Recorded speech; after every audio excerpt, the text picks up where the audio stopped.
In today's show, we have Suman Kanuganti. Suman is the founder and CEO of Personal.ai. It's a product that he built that uses small language model. And in this specific episode, we dive into what a small language model is and how he built his product that helps you mimic your behavior and your style the way he did that by using memory stack. And we talk about how he did that and how is it different from large language models. Suman holds masters in robotics as well as an MBA in entrepreneurship. Suman has been an entrepreneur for a decade, and I can't wait to dive into this discussion with him. So today we have Suman Kanuganti on the show. Suman is the co-founder of Personal AI product that he will talk about. We'll learn a lot more about where his learning lessons were, what his learning lessons were, and all that other stuff. So yeah, let's get started. Suman, would you mind introducing yourself and tell us a little bit about your product, AI product? Sure, Dhaval. Thanks for having me. I'm Suman Kanuganti. My background is in engineering. Over 10 years ago, I started creating companies. This is my second company. Previously, I built a company called Aira, AIRA. My philosophy always has been how to use technology to kind of solve hard human problems. Aira was about using technology to fill the gap of missing visual information for people who are visually challenged, such as blind and low vision. And personal AI is about augmenting people's mind where memory cognition and our time is limited. And we would want to augment that using technology by creating a personal language model of every individual that essentially learns to behave and act and learn to be you. So that's a little bit of my background and who I am. Wonderful. Thank you, Suman. Thank you for that introduction. Tell us a little bit about what AI's narrative is. Like, what is your target customer? What kind of a problem, specific problem you're solving with that product? And what is the overall narrative? How is it different from your competitors? Yeah, totally. As individual people, like on a day-to-day basis, we create and consume a lot of information, like, a lot of experiences, have a lot of conversations, but obviously 80% of that is lost or forgotten. Our goal with personal AI is to be able to create a model that actually learns your knowledge, your style, and your voice, more or less like to be a digital version of you. Imagine being able to surface relevant pieces of your own knowledge on demand whenever you need it. Or imagine you having conversations in a chat or text message or people talking to you where relevant pieces of information would be surfacing as you speak. So our intention is to be able to augment humans with an extension of their own mind because one, cognition is limited, and then two, time is also limited. You mentioned about the target market. Our goal is to actually go after everyday consumers. Our intention is to have everybody have their own personal AI that is trusted by them. The data belongs to them.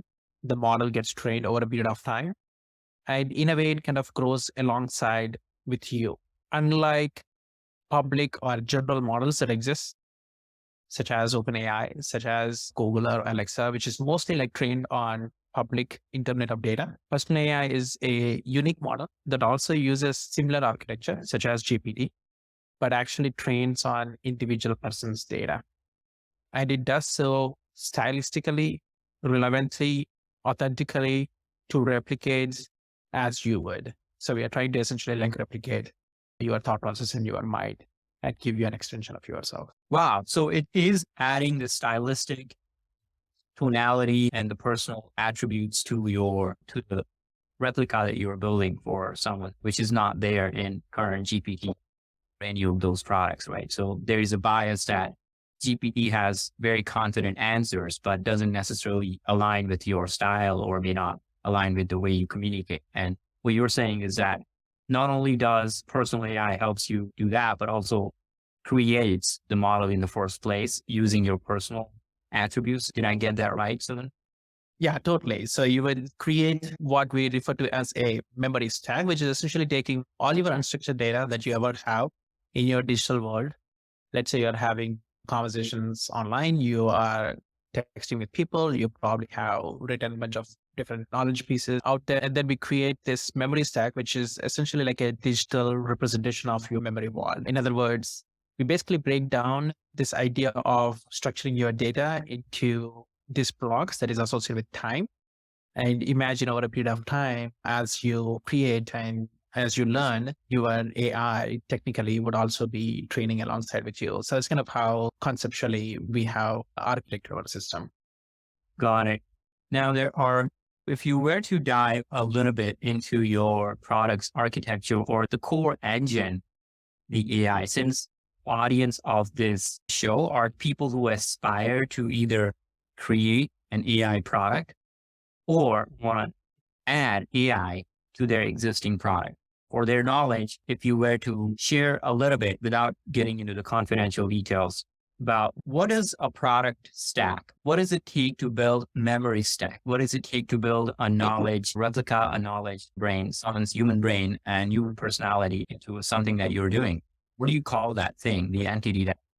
Yeah, I will try to provide answers and then I will try to provide some contrast technologies that exist out there so that we can wrap our heads around. The first thing is at the core, we are essentially an AI first company. We build an algorithm called personal language model. So we call it personal language model. This is in contrast or like kind of opposite in concept to a large language model. If you think of a large language model such as GPT-3 or any other open models that exist out there, it's around like 170 billion parameters. In our case, our language models are around 140 million parameters. It revolves around, at the core, individuals' data and not public's data. And you can keep on adding the data to your model so that way it gets more sophisticated in regards to the corpus of your mind. You can go broad and you can also like go deep into specific topics itself. So yeah, at the core, we build this personal language model for every individual to essentially like mimic the behavior, knowledge, and style of an individual person. And the transformer that we have developed, we call it generative grounded transformer. And if you think about like GPT as a generative pre-trained transformer, the subtle difference of our transformer is that it is grounded in the personal data of you. And whenever I refer to personal data, it's nothing but the memory stack that I was explaining earlier. So every AI response that your personal language model actually generates, it has an attribution. And the attribution is nothing but attribution back to the data or what data elements and what memories within your stack is responsible for creating a particular response. One of the challenges for large language models is that there is no attribution, primarily because it is driven by aggregation of the data. And there is quite extensive anonymization that is involved. So technically, you cannot create that attribution. It's extremely hard to create that attribution. And our goal is exactly the opposite. We would want to have that attribution. We want to have the ownership and we want to create that value to every individual consumer by creating their own individual model. At the foundation, it's personal language model. So this generative grounded trained model that you're referring to, is that adaptive with human changes, human behavior changes over the lifespan of the user? Exactly. The transformer also has a sense of time. For example, let's say if you're talking about AI, maybe 3 years ago, how you refer to your transformer, how you refer to your technology may be different from your latest and greatest creations or thought process around your AI. So it has a time decay component. So when you are indeed chatting with your own AI, it normally anchors around the latest and the greatest thought process of how you would respond. However, let's say if you indeed are contextually trying to fetch something from the past that happened like 10 years ago, where we probably talking about the first autonomous car, right?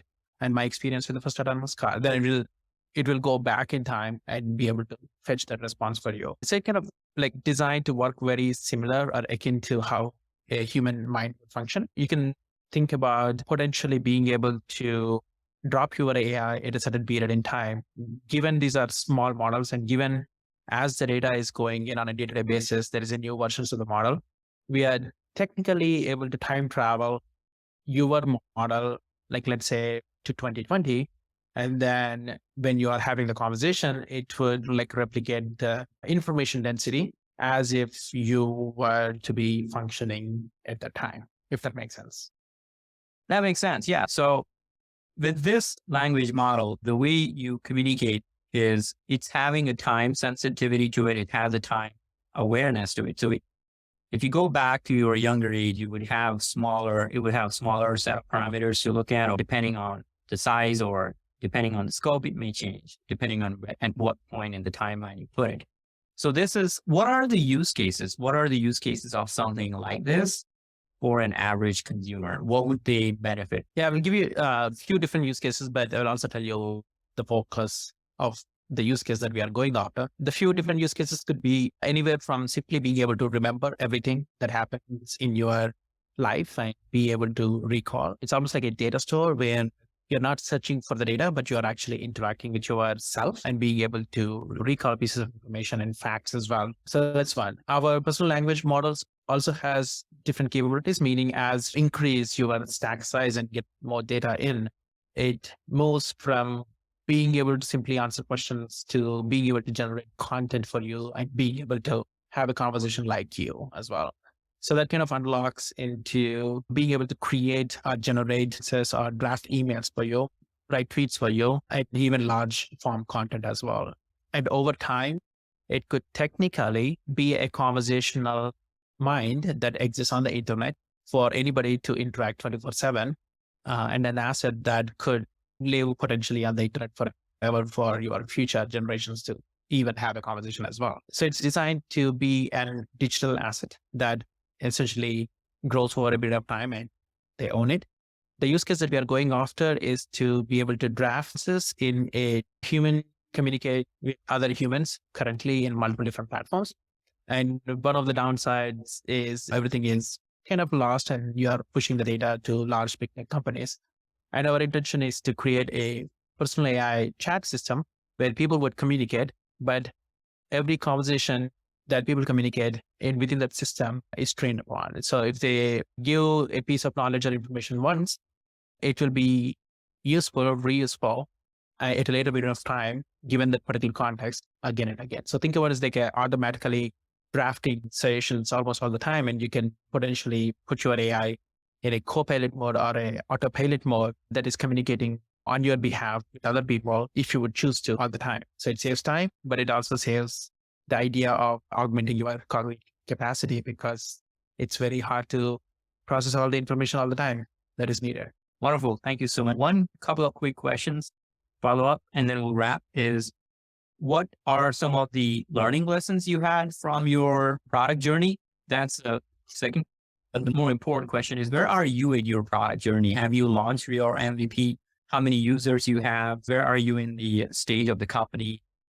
If you could share that, and then if you could share any learning lessons in this journey, any big learning lessons you had for other AI product creators. Yeah, we had a little less than 3-year-old company. We've been focusing mostly on creating our language models, and testing with a few groups of people and experimenting to figure out like what our market is. So we would be launching our product, the first version of the product in March. There is a version of the product that people would come in and train their AI to essentially remember and recall information and train model over a period of time. But technically the first launch, the personal AI chat application, we call it Personal AI 2.0, will be launching in March. The learnings are interesting. So the learnings, first of all, like almost 2.5 or 2 years ago, even when we talk about personal AI and creating a digital version of your mind, it was almost like too hard to believe. Now, let's think about it. I am not sure entirely if it is there. And then the GPT-3 came along. And when GPT-3 came along in 2021, it was good for AI awareness. And then it was taught as almost like a marketing tool because it was really good at content generation. There are a good number of startups that are evolved who are building on top of GPT-3, which is content generation tools. We were heads down, essentially finishing our development on the tech as well as on the product to create this personal language model. It has the generative capabilities, but it also has conversational capabilities. One of the insights was we went after like content generation. But the most interesting thing is large language models are so good at content generation. The content creation normally happens with new content. Now I found people who would want to create content from existing knowledge. The appetite is very low, or maybe it's like a different use case. So our purpose of the personal AI is more valuable where the existing knowledge is more valuable. The existing interactions and experiences are more valuable. And that's where we landed on paying our PMF, like where it's everyday consumer application for being able to augment your conversations and communications and make it more human to human instead of like human to AI, because human to AI is a very like a bot conversation, and our goal is to create this AI be like you and not necessarily talk to a bot. So there are like subtle nuances around how we create these experiences, which was exciting in a way. So yeah, so essentially where we are driving towards right now is ChatGPT came along. The awareness around the AI essentially being able to chat is more acceptable because people saw the taste of what is possible. And it is great because it's all trained on public data.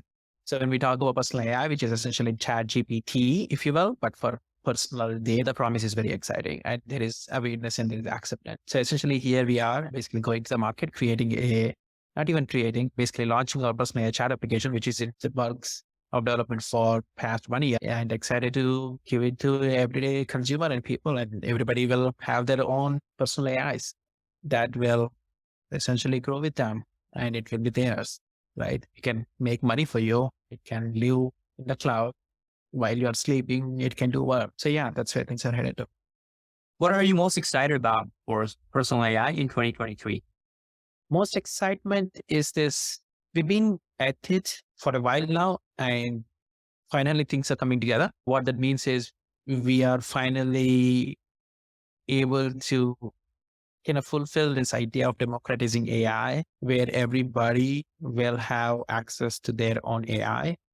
And we are also excited about this core idea of access between people. If you think about what does it mean to be able to have access to the loved ones that, potentially passed away, or people who has like knowledgeable, but we do not have access to. So there is a lot more interaction gap that exists. Information gap may not exist because internet exists.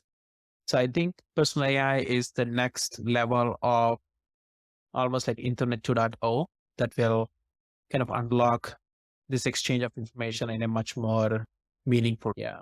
And you say that AI, generative AI, is over $1 trillion. Where does personal AI fit in this market space, and how much of it you think belongs to personal AI?